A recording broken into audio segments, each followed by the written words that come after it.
যখনই খালি থাকে কিছু না কিছু খাই মন যায়। তা ভাত খেয়ে উঠে কাজকর্ম করতে বসে তার মাঝখানে ঘরে যখন আইসক্রিম আছে, আইসক্রিম খাওয়ার মন গেল।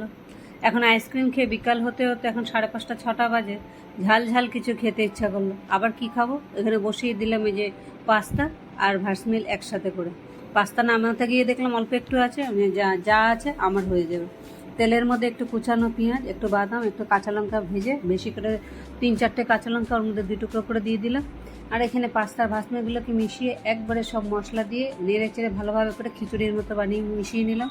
উপর থেকে চিলি ফ্লেক্স আর অরিগেনো তো থাকেই ঘরে সব সময়, কারণ যত পিৎজা আসে পিৎজার অরিগেনো আর চিলি ফ্লেক্সগুলো তো সব যত্ন করে রেখে দিই এগুলোর সাথে খাওয়ার জন্য।